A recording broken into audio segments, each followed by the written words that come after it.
Hi,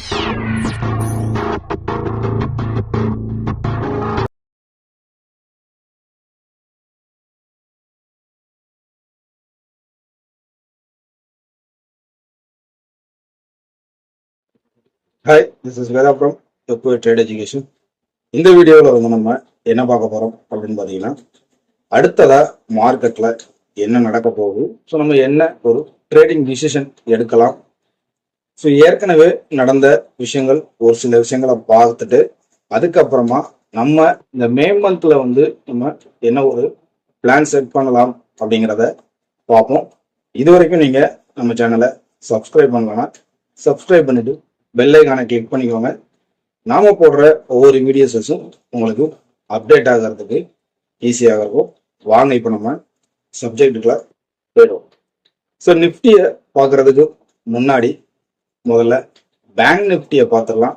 so bank Nifty ஒரு இப்போ April மந்த்ல எடுத்துக்கிட்டிங்கன்னா நல்ல ஒரு ரேலியில் இருக்கு.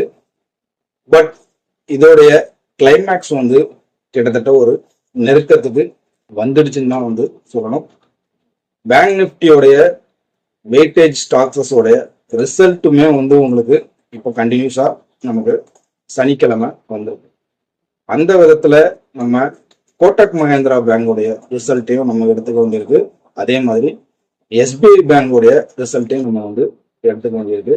ஸோ இந்த ரெண்டு ரிசல்ட்டுமே வந்து பாத்தீங்கன்னா ஒரு பெரிய லெவல்ல ஒரு மாற்றத்தை கொடுக்குற லெவலுக்கு ஒரு பெரிய லெவல்ல இல்லை. ஸோ எஸ்பிஐயோடைய ரிசல்ட்டா இருந்தாலும் சரி, கோட்டக் மஹேந்திராவுடைய ரிசல்ட்டும் சரி, ஒரு மினிமம் அப்படிங்கிற மாதிரி தான் எடுத்துக்கிட வேண்டியிருக்கு. ஸோ இது பேங்க் நிஃப்டியை இன்னும் ஒரு ஹெவி வெயிட்டுக்கு ஏத்துமா அப்படிங்கிறது ஒரு கேள்விக்குறி தான். ஸோ அடுத்ததா வந்து நம்ம பார்க்கறதா இருந்தா பேங்கிங் ஸ்டாக்ஸோடைய ரிசல்ட்ல இந்தியன் பேங்க் ரிசல்ட் வந்து ஓரளவுக்கு நல்லா வந்திருக்கு. பட் அதுலயுமே வந்து ஒரு சில விஷயங்கள் என்ன அப்படின்னு பாத்தீங்கன்னா, பென்ஷன் அக்கௌண்ட் வந்து அதிகமா மெயின்டைன் பண்ணக்கூடிய பேங்க் லிஸ்ட்ல இந்தியன் பேங்க் வந்து இருக்கிறதுனால ஸோ அதோடைய growth வந்து நல்லா இருக்கும். ஸோ பட் ஆனா பேங்க் நிஃப்டிய ஒரு வெயிட்டேஜா தூக்கிட்டு போகக்கூடிய ஸ்டாக்ஸஸ்ல இந்தியன் பேங்க் இருக்கான்னு கேட்டீங்கன்னா இல்லை. பட் பர்டிகுலரா நம்ம வந்து இந்தியன் பேங்கை ஒரு ஸ்விங் ட்ரேடுக்கு வந்து எடுக்கிறதுக்கு நம்ம அதை வந்து ஒரு வாட்ச் லிஸ்ட்ல நம்ம வச்சுக்கிறோம். அடுத்ததா முக்கியமா இப்போ யூடியூப்ஸ்ல இருந்து சோசியல் மீடியா வரைக்கும் ஒரு பெரிய அதாவது மார்க்கெட்டுக்கு ஒரு பெரிய ஒரு பாதிப்பை ஏற்படுத்தக்கூடிய ஒரு நியூஸ் மாதிரி என்னன்னு கேட்டீங்கன்னா, இந்தியா பாகிஸ்தான் வார் வருமா வராதா. அதாவது இது ஒரு வாரமா தொடர்ச்சியா போய்கிட்டு இருக்கு. பட் ஆனால் அந்த பகல்காம் தாக்குதல் நடந்ததுக்கு அப்புறமா ஸோ இந்த ஒரு பர்டிகுலர் ஒரு விஷயம் மார்க்கெட்ல ஒரு பெருசா ஒரு தாக்கத்தை ஏற்படுத்துற மாதிரி இருக்கும் அப்படின்னு ஒரு தகவல் வந்திருந்தா கூட அது திரும்ப ஒரு 2-3 நாள்லயே வந்து என்னன்னு கேட்டீங்கன்னா மார்க்கெட்டை மேலதான் வந்து கொண்டு போச்சு. இதுக்கு காரணம் என்ன அப்படின்னு கேட்டீங்கன்னா, சோசியல் மீடியாஸ்ல வந்து நீங்க ஆளும் அரசுக்கு இல்ல ஆளும் கட்சிக்கு ஆதரவா பேசக்கூடியவங்க வந்து என்ன வேணாலும் பேசலாம். பட் அது சோசியல் மீடியாவுக்கு ஓகே. இது பிராக்டிக்கலா நம்ம வந்து எடுத்துட்டு போய் பார்க்கும்போது பிராக்டிக்கலா இது சாத்தியமா, அதாவது இந்தியா பாகிஸ்தானை வந்து ரெண்டுமே வந்து இப்போ நம்ம வந்து ஒரு வார் சுச்சுவேஷனுக்கு வரும்போது ரெண்டு பக்கமுமே வந்து சேதாரம் அப்படிங்கிறது அதிக அளவுல இருக்கும். ஸோ இது வந்து ஏற்கனவே புல்வாமா அட்டாக்ல வந்து இவங்க வந்து இந்தியன் மிலிட்ரி வந்து உள்ள போய் அடிச்சிருந்தாலும் கூட அது அவங்களுக்கு எந்த லெவலுக்கு ஒரு பெரிய டேமேஜை கொடுத்ததுன்னு தெரியாது. பட் ஆனால் அதுல ஒரு சில விஷயங்கள் வந்து இந்தியன் கவர்மெண்ட்டுக்கு ஒரு சில டேமேஜஸ் வந்து கொடுத்துருந்துச்சு. ஸோ இப்பவுமே நீங்க அந்த வார் சுச்சுவேஷன்ல போற மாதிரி ஒரு விஷயம் நடந்தால் கண்டிப்பா ரெண்டு பக்கமுமே வந்து ஒரு பெரிய சேதாரம் இருக்கும். நீங்க என்னதான் வந்து எங்ககிட்ட அந்த இது இருக்கு இந்த இது இருக்குன்னு சொல்லிக்கிட்டாலும் பட் ஒரு வார்னு வந்தா அது பல பிரச்சனைகளை உருவாக்கும். ஆனால் அதுக்கு சாத்தியக்கூறு இருக்குதா அப்படின்னு பாத்தீங்கன்னா கண்டிப்பா ரொம்ப ரொம்ப கம்மியா தான் இருக்கும். இப்போ எக்ஸாம்பிளுக்கு வந்து ரஷ்யா உக்ரைன் வாரம் வந்து நம்ம எடுத்துக்கிட்டாலும் ஒரு முடிவுக்கு வந்துருச்சான்னு கேட்டீங்கன்னா இன்னும் முடிவுக்கு வரல. ஆரம்பிக்கிறது ஒரு புள்ளியில ஆரம்பிச்சிட்டாலும் முடிவுக்கு வர்றது ரொம்ப கஷ்டம். அதனால ஒரு வளர்ந்து வரும் நாடுகள் லிஸ்ட்ல இருக்கக்கூடிய நம்ம இந்தியாவும் அதை வந்து யோசனை பண்ணாம செய்ய மாட்டாங்க அப்படிங்கிறது நம்பக்கூடிய ஒரு விஷயமா இருக்கு. இப்போ இது நம்மளுடைய உள்நாட்டு பிரச்சனைகளா இருந்தாலும் குளோபல் லெவல்ல என்னென்ன விஷயங்கள் நடந்திருக்கு அப்படிங்கிறதையும் வந்து நம்ம பார்க்கணும். இப்போ கிட்டத்தட்ட ட்ரம்ப் வந்து ஒரு 1 மந்தாவே நம்ம வந்து ஏப்ரல் மந்த் சீரியஸ் எல்லாம் பார்த்தீங்கன்னா டேரிஃப் அப்படிங்கிற ஒரு வார்த்தை வந்து உலகம் முழுதும் ஒரு பெரிய ஒரு பூதாகரமா பார்க்கப்பட்ட ஒரு விஷயமா இருந்துச்சு. இப்போ வந்து என்னன்னு கேட்டீங்கன்னா யூஎஸ்ல ரெசிஷன் வருமா வராதா? ஏன்னா இப்போ அடுத்ததா அவங்க வந்து என்ன ரேட் கட்டுக்குள்ள போக போறாங்க அப்படிங்கிறத எல்லாருமே வந்து ஒரு ஒட்டு பார்த்துக்கிட்டு இருக்கிற சூழ்நிலைக்கு வந்திருக்கு. கிட்டத்தட்ட ட்ரம்ப் தன்னுடைய வாயாலேயே அமெரிக்க பொருளாதாரத்துல பாதின்னு கூட சொல்லக்கூடாது, ஸோ ஒரு 80% காலி பண்ணிட்டாருன்னு சொல்லணும். இன்னும் இருக்கக்கூடிய ஒரு 20% தான் இருக்கு. அதையும் கூடிய சீக்கிரம் காலி பண்ணிடுவார் அப்படின்னு தான் வந்து நம்ம எதிர்பார்த்துக்கிட்டு இருக்கோம். ஏன்னா அவங்களுடைய நடவடிக்கைகள் எல்லாமே வந்து அப்படிதான் இருக்கு.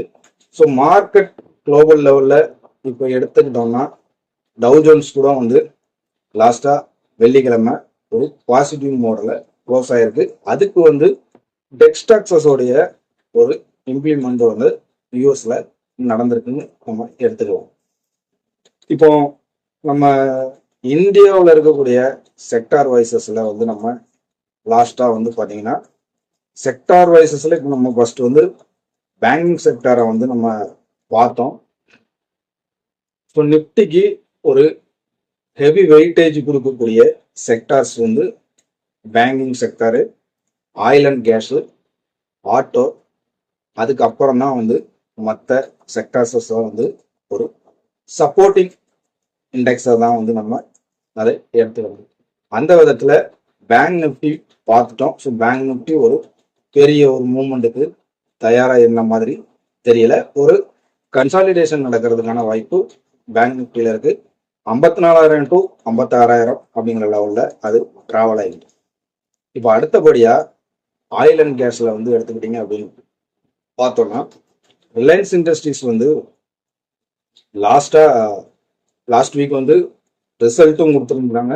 ஸோ ஒரு நல்ல ஒரு ரிசல்ட் தான். அந்த ஆயில் அண்ட் கேஸ் செக்டாருக்கு வந்து ரிலையன்ஸ் வந்து இன்னும் ஒரு ஃபியூச்சர் இருக்கு அப்படிங்கிறத வந்து எடுத்துக்காட்டா இப்போ நம்ம வந்து ரிலையன்ஸ் வந்து ஒரு 1,100 ரூபாய் அப்படிங்கிற லெவல்ல இருந்து கிட்டத்தட்ட ஒரு நல்ல ஒரு ரேலி, அதாவது ஒரு 20% வரைக்கும் ஏறி இருக்கு.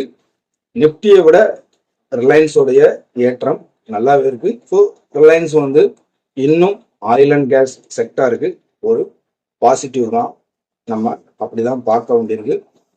அடுத்தபடியா வந்து நம்ம ஆட்டோ செக்டர் பார்க்கணும் அப்படின்னு சொன்னீங்கன்னா கிட்டத்தட்ட ஆட்டோ செக்டர்ல ஒரு 3 ஹெவி வெயிட்டேஜ் ஸ்டாக்ஸஸ்ல வந்து நம்ம பார்க்கலாம். ஒன்று மாருதி சுசுகி, ரெண்டாவது மகேந்திரா அண்ட் மஹேந்திரா, மூணாவதா டாடா மோட்டார்ஸ்.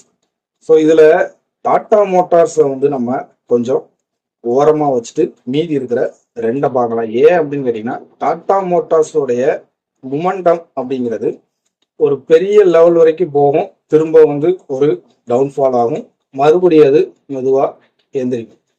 பட் பிஸ்னஸ் லெவல்ல வந்து பாத்தீங்க அப்படின்னா மகேந்திரா அண்ட் மஹேந்திராவும் மாருதி சுசுகியும் தான் வந்து ஒரு பெரிய எதிர்பார்க்கக்கூடிய இந்தியாவில் இருக்கக்கூடிய ஆட்டோ செக்டர்ல இந்த ரெண்டு கம்பெனிஸோடைய அமெண்ட்மெண்ட் தான் நம்ம வந்து பார்க்கணும். இதுல மாருதி சுசுகி வந்து கிட்டத்தட்ட ஒரு பெரிய லெவல்ல ஒரு மொமெண்டம் இல்லாமலே தான் இருக்கு.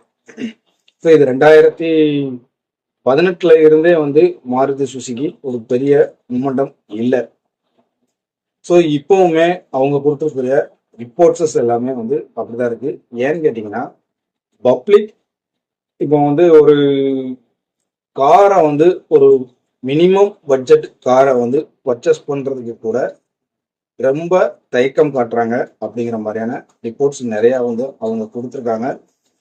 கிட்டத்தட்ட இன்னொரு ஒரு விஷயம் என்னன்னு கேட்டீங்கன்னா மகேந்திரா அண்ட் மகேந்திரால அவங்க வெளியிட்ட ரீசன்ட்லியா வந்த அனைத்து கார் மாடல்ஸுமே வந்து ஒரு சக்சஸ் ரேட்டை வந்து கொடுத்துருக்கு. ஸோ அவங்களுடைய பிஸ்னஸ் க்ரோத்துமே ஒரு நல்லா போய்கிட்டு இருக்கு. ஸோ இருந்தாலும் மாருதி சுசுக்கியோட மகேந்திரா அண்ட் மகேந்திராவை கம்பேர் பண்ணும்போது பெஸ்ட் ஆஃப் மகேந்திரா அண்ட் மகேந்திரான்னு வந்து நம்ம சொல்லலாம். பட் ஆட்டோ செக்டர்ல வந்து பாத்தீங்கன்னா கடைசியா வரக்கூடிய ஒவ்வொரு நியூஸஸ்மே வந்து என்னன்னு கேட்டீங்கன்னா 2 வீலர்ல இருந்து 4 வீலர் வரைக்குமே வந்து அதாவது மக்கள் வாங்கக்கூடிய நிலைக்கு இல்லை. அதாவது டாக்ஸஸ்ல இருந்து எல்லாமே வந்து அதிகமா இருக்கு. ரெண்டாவது குறைந்த பட்ஜெட்ல வரக்கூடிய கார்களை கூட பர்ச்சேஸ் பண்ற லெவல்ல அவங்க இல்லை அப்படிங்கிறது தான். ஸோ இது 2 வீலர் சேல்ஸுமே வந்து ரிப்போர்ட்ல ஏற்கனவே வந்திருந்துச்சு. ஸோ அதுவுமே 2 வீலர் சேல்ஸுமே வந்து ரொம்ப குறைஞ்சிருக்கிறதா தான் ரிப்போர்ட் வருது. ஸோ ஆட்டோ செக்டர் லெவலில் பார்க்கும்போது ஓவரால் அது ஒரு பெரிய மொமெண்டம் இருக்கிறதுக்கான வாய்ப்பு இல்லை. ஸோ அதுக்கு அடுத்ததா மெட்டலை நம்ம எடுத்துக்கிட்டாலும் ஸோ இது வந்து ஒரு பெரிய ஹெவி வெயிட்டேஜ் வந்து நிஃப்டிக்கு கொடுத்துறாது. ஓவரால் வந்து இந்த மே மந்த் வந்து நம்ம எடுத்துக்கிட்டோம்னா 24,800 அப்படிங்கிறது ஒரு ஸ்ட்ராங்கான ஒரு ரெசிஸ்டன்ஸா இருக்கு. அந்த ரெசிஸ்டன்ஸை பிரேக் அவுட் பண்ணி ஒரு வீக்லியாவது நமக்கு க்ளோசிங் நடந்தால் கம்பல்சரி ஏற்கனவே நம்ம என்ன ப்ரீவியஸ் ஹை இருக்கோ அது வரைக்கும் போகலாம். இது ஒரு ப்ரிடிக்ஷன். கீழே நம்ம எடுத்துக்கிட்டோம் அப்படின்னா 24,000 புட்டுல மந்த்லி கான்ட்ராக்ட்ல ஹெவியா என்ன பண்ணி வச்சிருக்காங்கன்னா ரைட் பண்ணி வச்சிருக்காங்க. ஸோ 24,000க்கு கீழே போறதுமே வந்து அதிகமான சான்சஸ் இல்லை. ஒருவேளை கீழே ஒரு டெய்லி பேட்டர்ன்ல கீழே வந்தா கூட 23,870 அப்படிங்கிறது ஒரு ஸ்ட்ராங்கான ஒரு சப்போர்ட்டா ப்ரெடிக்ட் ஆகுது. அதை பிரேக் பண்ணா மட்டும்தான் கீழே போறதுக்கான வாய்ப்பு இருக்கு. ஸோ கீழே போறது அப்படிங்கிறது குறைவான நிலையில இருக்கு. மேலையுமே வந்து நமக்கு 24,800 லெவல்ஸ் வந்து ஒரு ரெசிடன்ஸா இருக்கு. ஸோ இந்த இடப்பட்ட கேப் தான் நமக்கு ட்ரேடிங் வாய்ப்பை ஏற்படுத்தி கொடுக்கும். ஸோ அப்படி ஒரு நல்ல வாய்ப்பு நமக்கு கிடைக்கிற பட்சத்தில் நம்ம ஒரு ட்ரேட் எடுக்கிறதுக்கு ட்ரை பண்ணலாம். இந்த வீடியோ உங்களுக்கு ஒரு யூஸ்ஃபுல்லான வீடியோவாக இருக்கும்னு நம்புகிறேன். பிடிச்சிருந்துச்சுன்னா லைக் பண்ணுங்கள், நம்ம சேனலை சப்ஸ்கிரைப் பண்ணுங்கள். Thanks for the watch.